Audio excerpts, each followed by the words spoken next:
فتحي صلاح بيقول معلش يا استاذ ابراهيم، البعض يتهمك بانك ضد الثوره ويتهمونك بانك لست بوطنيه.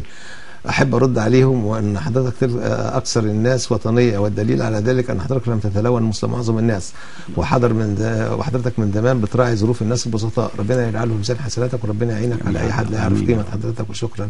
عايز اقول لك يا عم فتحي، البشر لم يتفق على شيء يعني. وارد ان النهارده يتهموا اي حد، بس انا عندي مبدئي وانا ما اقدرش وان انا اقابل ربنا في يوم من الايام وابقى عارف الصح واقول الغلط. مش هقدر انافق اي حد حتى لو هياخدوا رقبتي، حتى لو الثوار دول هياخدوا رقبتي مش هنافقهم. لما يبقوا صح هقول لهم صح. قلت لهم اسقطوا النظام، قلت لهم برافو عليك. عايز تسقط دوله اقول لك لا انا ضدك، وضدك في حكايه اسقاط الدوله ليوم الدين. عايز تاخد عمر تعالى خد العمر، في الاعمار بيد الله، انما مش هنافق حد.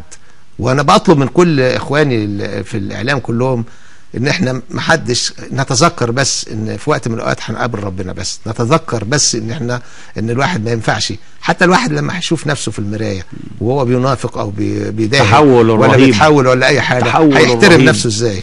التحول الرهيب، التحول الرهيب. انا من مع الى ضد. وبعدين انت عارف يا فتحي، انا كل كلمه كتبتها من ساعه ما اشتغلت في الصحافه وفي الاعلام، وكل كلمه قلتها موجوده ويمكن الرجوع اليها. لا عمري نافقت ولا عمري زيدت ولا عمري انقلبت ولا عمري، لان انا في ثوابت بتحكم الانسان. وده كله انت عارف ليه؟ لان انا اتربيت في المؤسسه العسكريه دي 8 سنين ايام الحرب، الفتره اللي هي صنعت مني انسان اخر. تعلمت ما لا يمكن ان يتعلمه احد، لان انت قعدت 8 سنين فيهم 6 سنين موت في الفترة اللي هي من بعد 67 لغاية 75. فلما بكون وانا عندي 22 سنة ولا 23 سنة كنت في مهمة رايحين كلنا، مش انا لوحدي، كل عشرات الالاف ومئات الالاف من المصريين ابناء هذا الشعب كانوا رايحين يموتوا عشان بلدهم، وداخلين في قضية عندهم قضية الموت فيها اول حاجة واخر حاجة، ما فيش الا الموت، هو في ايه تاني؟ لما اكون انا زمان كنت رايح حاطط روحي على كفي، حاجة خاف النهاردة من واحد ولا انافق واحد؟